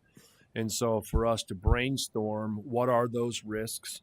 And then we're going to work through potential solutions to those risks. Examples would be declining enrollment, a cyber attack, things that would be a risk to the district. What I'm asking for the board tonight is a brainstorming of things that you see as risks to the or dangers to the district that could get in our way of success. That way we as an administration can help brainstorm on the committee of the whole. What should we be focusing on? What should we be putting strategy and our strategic efforts towards? Director Barnes, does that encompass the request? Yeah, it sure does. Excellent. So if you wouldn't mind, let's just start shooting off some topics. Either a pipe has burst. Sorry, Josh. So wait, we have some student board members who have Yes. some opinions.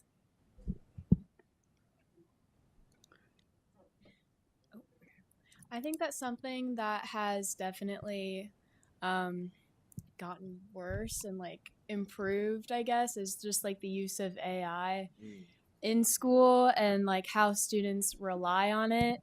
I guess there's just debates on like how it could benefit students, but then also take away from their learning.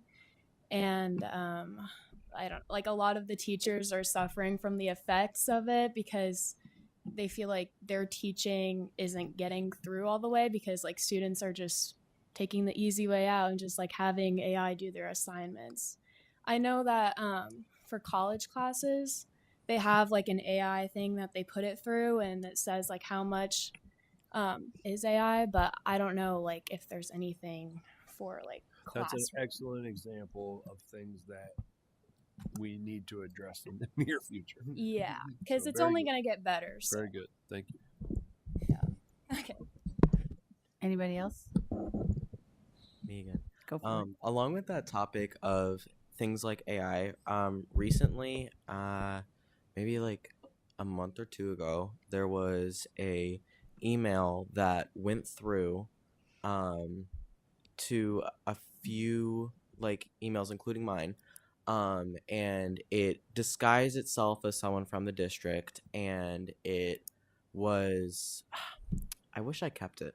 But it had like the whole like Davenport schools like Gmail address and everything, and it was like a friend of mine, husband passed away, is giving out like these items for like students in need and stuff like that. And I do know like someone who did reach out because they're like, dang, I'm broke, I need like this new iPad, whatever. And like then it started asking for like money, and like this is the shipping and stuff like that. And it's just like maybe an update to like firewalls and So things like being spammed. it's not spam. It's like specifically targeted Yeah. scams. That did you say scam or spam? Spam. Both. Oh, both. Okay. And Yeah. I said spam, but like Yeah. Yeah, but like part of the whole like district email and thing like that, part of being like part of having that locked Chromebook is not being able for cyber threats to get to you, or being able to go onto those kind of like dangerous websites. cyber threats. Yeah. It's a very good one. Yeah.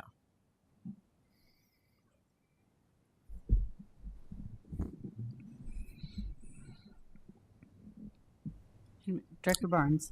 When I think of this topic, I sort of think big picture, and also think about things that have or have the potential to have a significant impact on our ability to deliver on our promise. So when I think about risk and risk management, risk mitigation, things like, to piggyback on this topic, cybersecurity. We have a cyber attack that attacks our financial and accounting and our ability to communicate. We're in big trouble. It takes over the learning management system, and all of the assignments are within that learning management system. We're in big trouble. That's the sort of thing. Enrollment and demographics and what's happening. I mean, our financial health is directly dependent upon enrollment, and what is that risk? Who's the risk manager? How do we develop an understanding there? Talent acquisition. We talk a lot about attracting employees, keeping employees in this school district, having the best people delivering education and supporting our students. That's the type of risk that we should at least understand what's happening there. One of the inspirations for this discussion, as you remember, Superintendent, was the initiative over the late spring to self-insure against with other school districts against a natural disaster, hailstorm, roofs, all of that sort of thing. Our physical plant is one of our singular largest assets, and understanding, how are we insured? Are we insured against those sorts of things? So those are the types of risks. The real interest for me in this is to understand the administration's, the staff's understanding of both the likelihood of the risk happening, and then also the severity of impact. I think in order for the board to really understand what our stewardship is to this district and community, it's having a clear understanding of the likelihood of the risk happening, and then the severity of the risk for our ability to continue. Is that helpful guidance? I want to add, I think the chain of command, what happens if, Succession planning. yes, Yeah. this person is gone, and then what do we do? And so I think that also is important to look at. Director Beck. Yeah, two things. I was actually going to say AI in terms of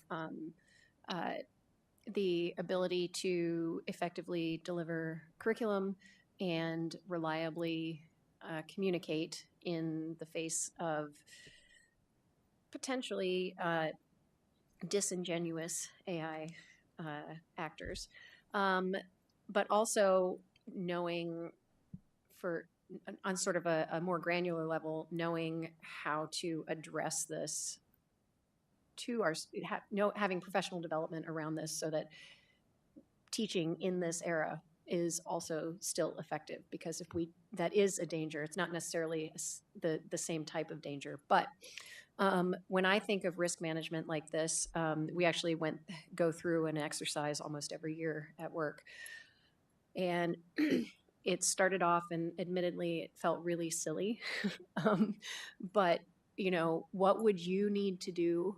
What would you need to deliver? What's the bare minimum you need to deliver, to do your job, right? And so for me as a college professor, it was, well, I rely on Canvas, the learning management system, this much. So could I effectively teach without it? Yes, but I need internet access, right? And so evaluating what is the bare minimum that you need to effectively do your job and working your way up from there. We had a Canvas outage a week ago, and it was due to an Amazon issue. And so for an entire day, none of my online classes could do anything, right? And there was nothing any of us could do about it. So those types of things are very real.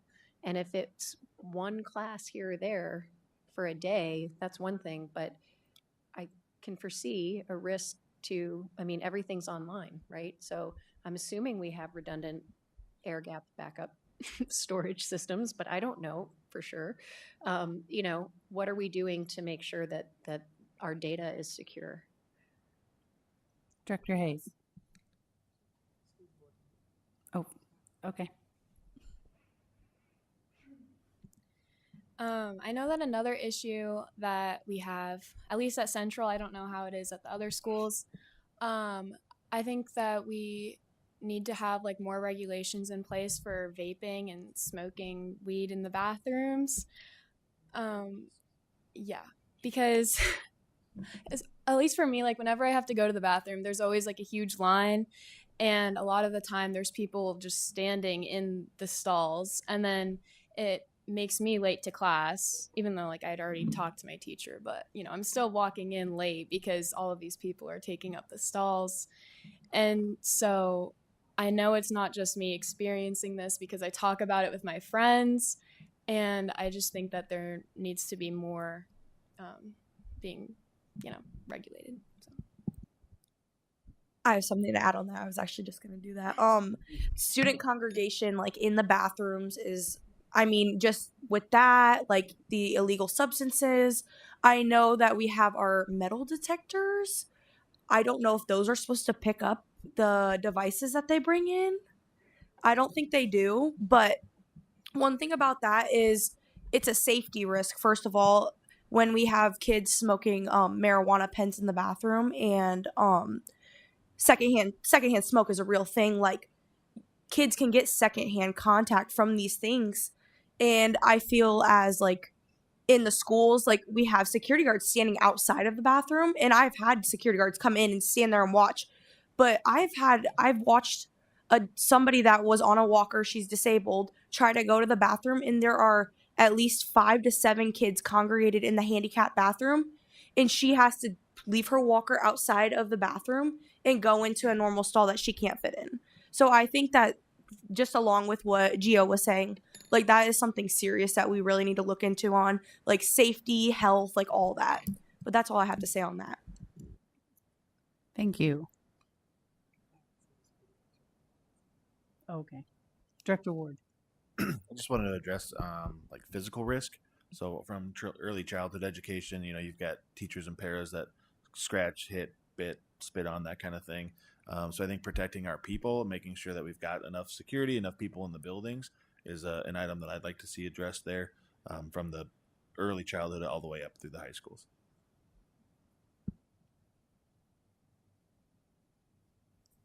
Thank you. Anybody else think of something you want to add to this? I do like what he was saying about the increased,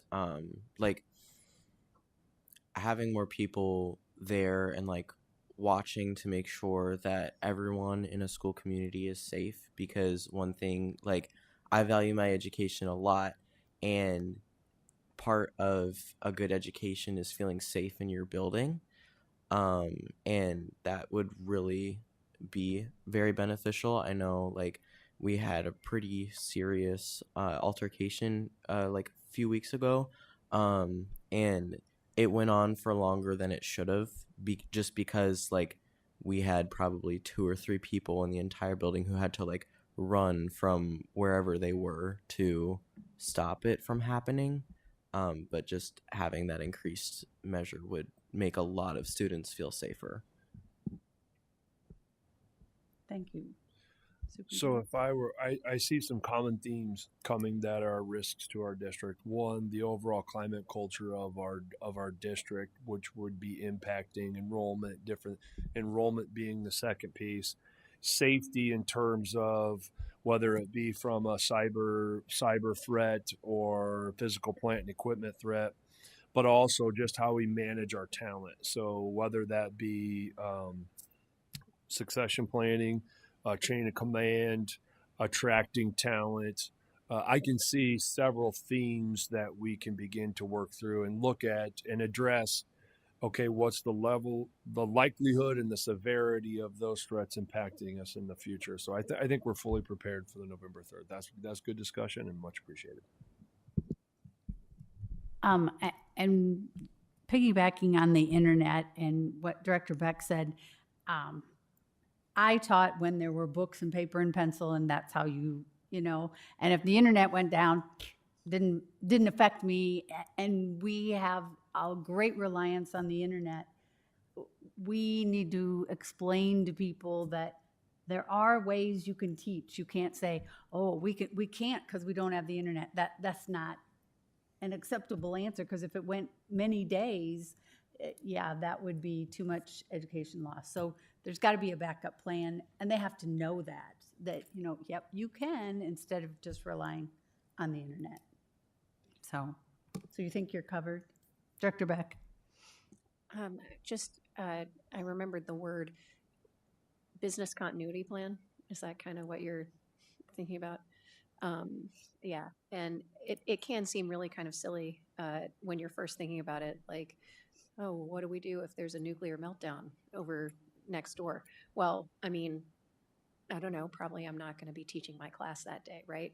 But if you think big picture, what do I need to effectively do my job? And then if there's lots of me, instructors, what do we need to effectively do our job?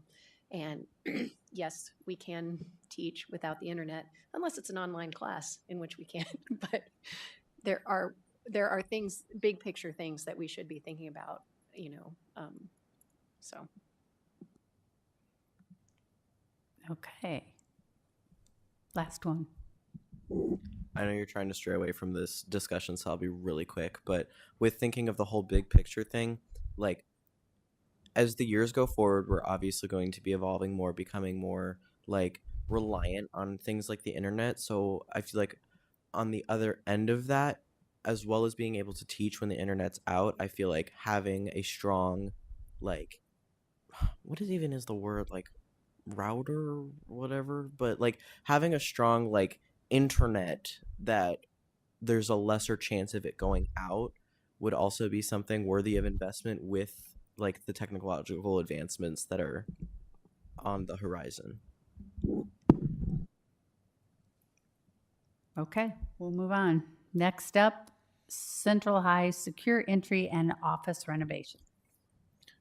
Speaking of mitigating risk, we are looking at doing a project at Central to make the north entry a little better for student access in the morning when they come in. We have our new weapons detection systems put in that place, so the students literally stand in the stairwell going up, and it doesn't take much, and they fill up and they're going out the front of the building, right? So we're trying to give them a little more space to get inside the building, so they're out of the weather.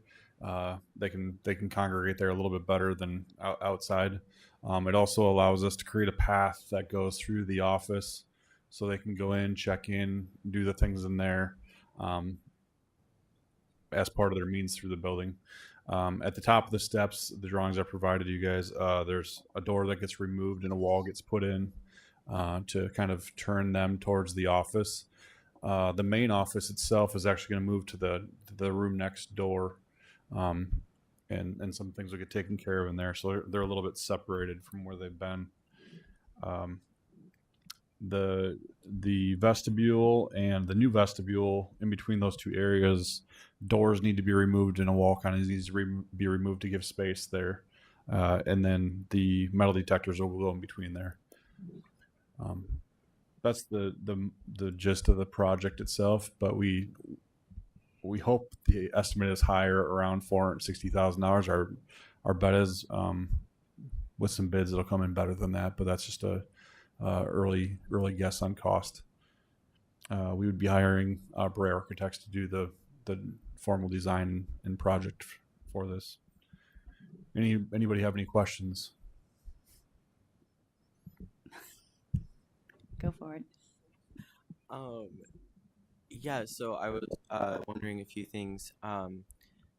One is that like a drawing of what it would look like that you're looking at? I would love to see that at some point. Do you have like a kind of timeline when you? Oh, thank you. We would do it next summer. Next summer? Okay, cool. Because I was okay. And then the third one was, would you think about making the metal detectors like an installation rather than like a moving, like rather than just like standing there? Would it be like a full like installment kind of thing? The ones that we have are set in place if we want them to be. We can also make them movable. So that's kind of the benefit of the style we bought, was we can take them other places if we want. We can also bolt them down so they stay in place. So in this case, we may take one set and bolt them down so they're more permanent, and put one set away so it's a little bit out of the way during different time periods, but it's possible. Thank you. Anybody else? Director Beck?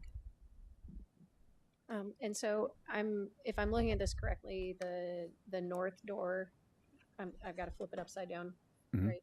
Okay. Does the north door have ADA access right now? There's the elevator right there.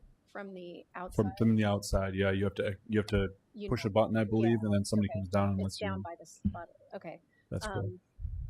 I guess my question is, I understand the idea behind this.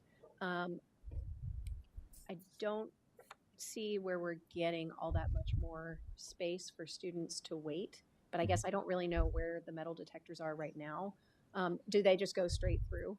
Well, where the door, or right where you see vestibule, there's two sets of doors there. There's another set of doors right away, and they're in between there with some tables and stands. So there's literally no room there other than maybe a couple people can stand there. So the pink highlighted area is what they used it looks like now. Yeah. Okay, so, but we're not making it deeper. We're just routing them in sort of an S pattern, so there's a little more. You're probably gaining 15 to 20 feet of space. Okay. It's kind of deceiving how big that is, but it's very big. You got to think those are double sets of doors. So each one of those doors is like 6 to 8 feet. So okay, it's quite a bit of room. This would be one of 3 entries, correct? Yeah, this is just one entry we're trying to do. But this one would be like, this is the one that people go in when it's not the beginning of school, right? The other 2 are only open for the beginning, and then after that, guests come through this entryway. Okay. I have a question. Do we have a spare classroom? Because if you're taking away 421, are they nomads throughout the building, or do they actually have a classroom to move to? I believe they have a place to go to. Brian Ailing was there when we had this conversation, so he has a plan for the space. Don't put them on a cart, because you know. I'm sure we're not. Okay. Anybody else? Did you guys have a question? You got it worked out? Okay. So,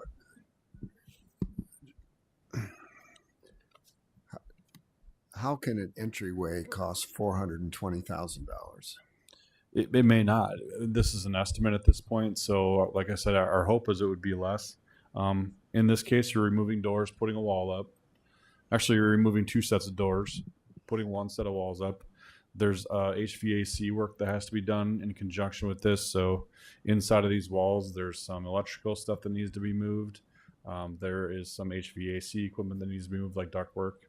I agree. It doesn't seem like it should cost that much. And then when you remove these sections, you got to patch back the flooring so it looks like it's like one section, so it doesn't look like it's patched in. Ceiling would be similar. You frame in a ceiling or a header above it, and but you still got to drywall it and finish it. So things just add up. Why do you have to change the HVAC? Because if there's a duct in a space that's shared, it's different than if it's separated. So in this space right here, once you open this up, the air goes to the other space out here where the vestibule is going to be added. So you need more air. So if you have let's say you have a small duct going to a space, and then you add the square footage to it, you're gonna have to make the thing bigger.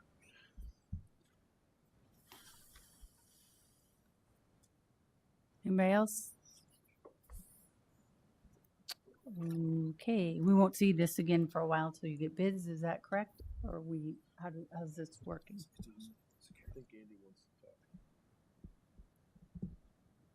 Andy, did you want to talk? Yes. Part of the other thing is we're going to move the security station to that space also. It would be walled off. So they'll have the monitors in there so they can watch our cameras when they're not out walking the floor, which most of the time they're out walking the floor.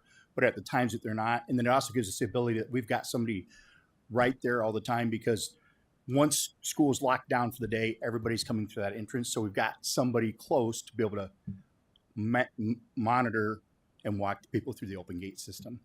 We have to have the cooling in there because we're going to have all these monitors in there, so their space has to be cooled also. Where they're currently at, I invite you to go up there. Their space where they're at right now, where they monitor, is very warm all the time, just because of the equipment that's in there.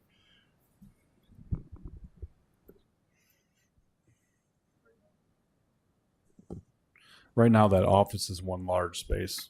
It gets split into two with the security office also.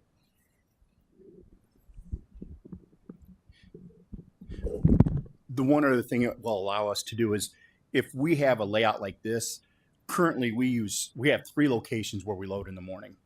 We have to staff, so we have to staff those 3 locations. We have to have a minimum of 2, usually 3 people at each one of those spots to run the system. If we built this new space, we will go down to having 2 locations. So we'll run 2 open gates at that main entrance. So now instead of having to have 5 or 6 people there, you might be able to get by with 4. So it's also in the morning when you're loading, it's not having to have as much staffing. So we can use that staff because we still have kids coming in for breakfast in the morning. So it's that balance of having enough people in the right places to still be able to manage and monitor our students and be available.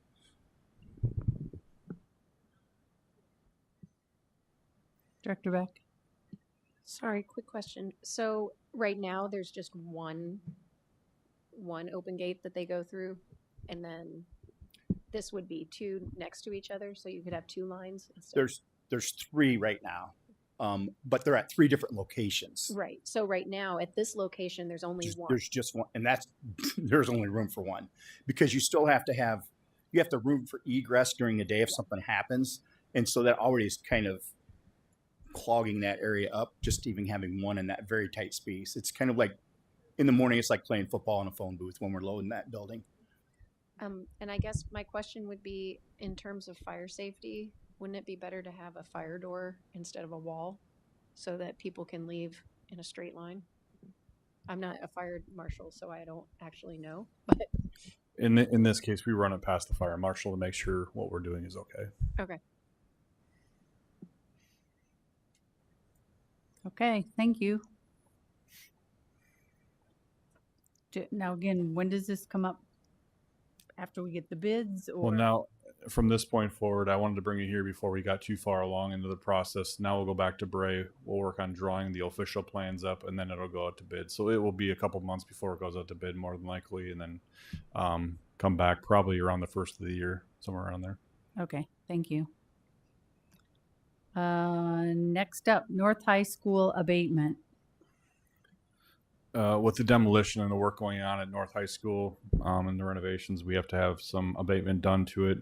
As you can see down the list, just to tie the three together, Sudlow and Smart, before those buildings have sections torn down or renovated, we have to have a company come in and remove the asbestos and any other contaminants we have within the space. But typically it's pretty expensive, and these are just estimates to go with them. This is all part of the project. Also, it's kind of like what we call a below the line item, like part of our contingency funds pay for this. But by law, we have to remove it before it goes to a landfill, and we have to do it the correct way, so nobody else is getting exposed to these particles and things in the air. Do we know how much asbestos is in these? Each of these have an asbestos plan, so they have an idea how much is in there, and Terracon actually manages that for us, so they've been in all of our buildings before, so they have a fairly good idea of how much is in here. But Okay. Director Barnes. Josh, so in the instance of each of these three abatement projects, this is included in the contingency, which we've already approved the all-in cost of each of these projects? yeah, Okay. this is part of the contingency funds. Okay. Director Beck. I feel like we talked about asbestos abatement when we were talking about phase one projects. Was that when we were thinking about when we were planning to renovate? We have a lot of things that come up with asbestos, but we have an annual plan, obviously, for every building. And yeah, I mean, part of renovating a building of any kind, especially Sudlow or Smart, we would have been removing asbestos in those instances as well. Okay, so why, I guess my question kind of piggybacks on what Director Barnes asked. I understand we have contingency money built into our budgets for these, but isn't this something that we would have already known? Yeah, this isn't like you would think of it almost like a change order, but because it has to be managed separately, it has to be a part of a separate contract. Okay. So we hire a company specific to there's literally a company of somebody that just watches the workers do this. It seems a little crazy, but the person measures the air, they put up barriers, and they make sure it's all being removed. They fill out all the paperwork to make sure it's going to the right places. So it's a little separate than a normal construction worker doing it. Okay, and Sudlow abatement project, anybody have a question? Pretty much the same as the North High one. Do you have anything to add, Josh? Same as I don't one? think so. It's not the most glorifying way to spend our money, but by law we got to remove it. So Yep. Smart abatement project. Same thing. Okay, then we're going to move on. North High parking lot replacement and addition. So when we went out to bid the North High addition and project, we were pushing the limits of our money at that point. We thought so. We didn't really want to put this in here. We wanted to put the money where the kids were inside the building to renovate spaces and make them more conducive for learning. So we left this project out thinking, well, if we had to, I can come back later and do this when I have some money saved up to tackle this project. Because I'm sure in your mind you're thinking, why didn't we just put this in the project, right? So, but I didn't want to put it in there and put it to a point where our numbers are so high we end up not doing the project at all, thinking we could do this later. So in this case, we reviewed the scope of the work, and we think we can get this project done before the new addition renovation part is complete over a summer. So in this instance, I'm asking for approximately $860,000 to renovate that parking lot outside of North High School. If any of you have been out in that parking lot outside of the Y and where the addition is going to go, you'll see the condition of the parking lot. It's not in good shape. Questions? Director Beck? Quick Was it you? question. You have one? I was under the impression that the west parking lot is not in great shape.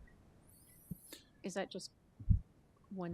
The west parking lot's probably not perfect either. It's just the amount of money we can spend at one time is limited. So the east parking lot is in much worse condition. Okay. I have a question about water mitigation. Are we doing anything because you're creating a whole lot more surface? That the water mitigation would have been tackled in the previous project because it's already in place, but we're not making the parking lot necessarily a lot bigger. There might have to be a little bit of something put in there, but we have that whole detention pond area in front of the building that's already in place. So we aren't going to need more. We shouldn't need much, if anything. Director Barnes. Do you have an estimate yet on how many spaces are added and how many are addressed through this project? The number of parking spots, I don't know off the top of my head, but I'm thinking the additional parking lot in a section of it may add 40 to 50 parking spots. Okay, thank you. Anybody else? Next up, Bray Architects for Harrison roof replacement. All right, so Harris, well, we're obviously looking at doing a roofing replacement project at one of our elementary schools. Harrison was looked at. It has 3 sections of the roof that are from the late 1990s. So obviously due to get replaced. They're 25 plus years old. And this is to really have a discussion about hiring Bray to do the design of those projects so we can do those next summer. Obviously, we would go out to bid just like every other project we do like this, and it'd be back here for approval in a couple of months. I have a question for you. Okay, so we have to have an architect design our roofs when we're replacing them. So 20 years from now, if we keep that architect's specs, would we have to hire another? It just seems crazy. I don't hire an architect to put a new roof on my house. And I realize this is out of our control. But every single time, I mean, can't we just say, oh, 20 years ago, this is what we used, and we didn't change the roof, so we're going to keep it? I feel like Kevin's probably glaring over my shoulder at the moment. Maybe he's not.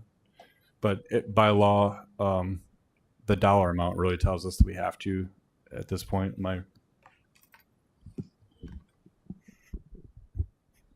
We've been working on this to clarify on policy. $206,000 for a district with over 100,000 citizens is required to have an architect or engineering plan, stamped plan for any project renovation of any type. I agree with you. It's just a roof, but it's what the law states on that end of things. But does it specify a date for that stamp? Can it not be the stamp from 1995? If you were 20 years later as the architect, would you say that stamp still stands? I would highly doubt it. Of course, because then they aren't going to get paid. So, And there's that. Then I wouldn't say it, but trying to save money. Anybody else? Okay, superintendent's report. I do have one for tonight. Kevin is going to be making a trip to Des Moines tomorrow. And I wanted to highlight this trip because he's going to present to the SBRC tomorrow, which is the School Budget Review Committee. The School Budget Review Committee makes major recommendations and has oversight of the finances for the state of Iowa. And we were required to go to the SBRC for a completely different reason about 5 years ago.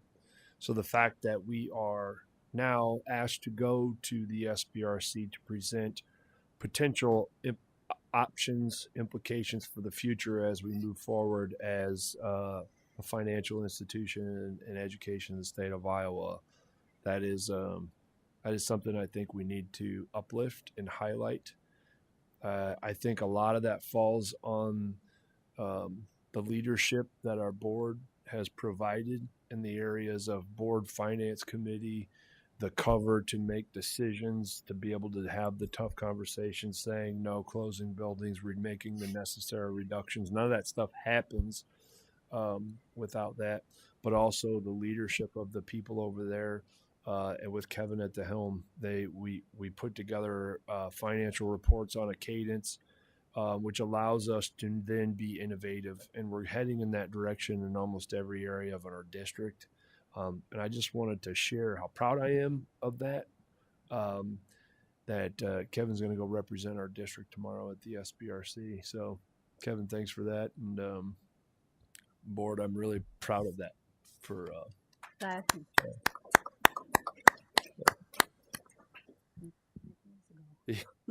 That concludes my report. administrative report, Not this time. board requests, board reflection. Let's start with the student board members. You haven't had a chance to talk tonight, so we want you to. Yeah, I felt really silenced tonight. So, no, this has been really insightful for my first board meeting. It's really awesome, and honestly, it's kind of cool. It's like a reality TV show watching y'all like duke it out, low key, but in like a super formal way. Yeah. See you in 2 weeks. Although, what was the reason 5 years ago that we were at the conference? I'll share with you afterwards. Yes. Okay. I thought that this meeting was very productive, and I learned a lot with like how you guys actually make the decisions, because we talked about it before, but like actually seeing it firsthand was very interesting for me, and I'm excited for future meetings. This first meeting helped me understand a lot, especially being in your guys' shoes, because I guess you could say it's super easy to complain, like while at school maybe, but actually hearing the background and what goes into it makes me like, okay, like it's not as easy as I thought it would be. You can't just say do this and this, and then it just happens like magic. So I appreciate all of you guys. Out of all the ones I've been to, I think this one we got a lot of information out of. And even though we did, like, it was a little bit longer, we got a lot, like, I'd say good conversations and discussions and, like, info and just, like, a lot more info than we usually do. So I mean, in the, what were they? The people that gave the presentation, like, I just think that whole program is amazing. Like, we need to spread more word about that. And I mean, that's pretty much all I have. Thank you.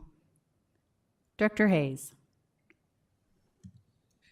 I enjoyed the United Way presentation as well as the discussion items. Normally, the discussion items, we'll go over them in this short, but there was a lot of detail and a lot of good questions asked by the student board members, so I enjoyed that.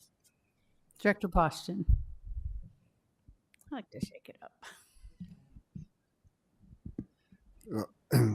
I appreciate the presentation from United Way and our partnership with United Way. You know, we've discussed this many times. This is exactly, you know, what our school district needs. We need involvement from the community. And so I hope that this partnership will continue and we can get it into other schools. And then I also appreciate Director Barnes bringing to the forefront as far as risk management. I think this is critical. It's something we've had a lot of things on our plate and maybe have looked around this topic, but I think it's time that we address it. And so I appreciate him taking initiative to get us started on this. Director Ward. I echo the United Way sentiments shared by Director Poston. I think we got a lot of good things on the agenda tonight that we took action on. And Josh, I feel like we've just been dumping things in your lap for projects going on here, but I really appreciate Josh's efforts mitigating and getting those projects pushed through. So that's it. Director Potts. I would say two things. One, the presentation from United Way. Very, very impressive. And that's something we're doing now. Second thing I would reflect upon would be the idea of this risk management, because if done effectively, it gives us the ability to be in a position where we can be proactive instead of reactive. And that's always a better position to be in. Director Beck. Yeah, the United Way presentation was fantastic. It really glad to hear that they want to expand and support as many students as possible. And I really appreciate the student board members being here and contributing to our discussions. And then finally, I think I echo what Director Potts said. If we can be proactive about risk management, then prevention is the best way to go about that. So being proactive rather than reactive. Director Barnes. I not only serve on this board, I also serve on the United Ways board, and I was just incredibly pleased by that presentation and the shared work. It's an example that there is alignment of many different organizations within this community, and when we just go in with a hand up and open, people want to participate in good works. And this is a perfect example of it. They're throwing money into this district. They're throwing personnel into this district. They believe in this district and the promise of this district. And I think the United Way is just scratching the surface of believers in the Davenport Community Schools. We just have to be open to those partnerships. Superintendent Schneckler. I agree with everything that's been said, but one of the things that I'm incredibly passionate about is moving forward with our high schools. I think our high schools in every way are the crown jewel in every community. It's what every kid looks up to see themselves. They're going to be a Blue Devil or a Falcon or you're a Wildcat. And for us, we have wonderful opportunity, and now it's time to start moving all of our thoughts, our energy, and expertise in making them the best spaces to learn with the most opportunity. And I'm very excited about that. I know that it's always difficult to make change. I'm very proud of the conversations that happen here. I'm very proud of the way our board sticks up for the things that they believe in. And I've never been more optimistic about the direction that we're going. We've got the right people in the right spots, and we're going to continue to move that forward with very courageous conversations. And I'm very excited about that. I hear the trepidations of our board. I hear the concerns that our students have. And I know our staff, we want to run to that. That's something in my mind that we need to do. And I'm very excited about that because I just think that there's a ton of opportunity there, and that's what we're going to do. I would, again, like to thank the student board members. You have good questions. You give us good feedback on things that, as a board member, we would not know. So I appreciate all of that. United Way, the United for Schools, and it's nice to hear that they are thinking about going up towards the middle school instead of just always spreading out, because I do think the middle school is a place that could use that kind of assistance. And also, Kevin, way to go. Thanks. May I have a motion to adjourn? So move. Second. It's been moved and seconded. All in favor, say aye. Aye. Opposed, same sign. Motion carries.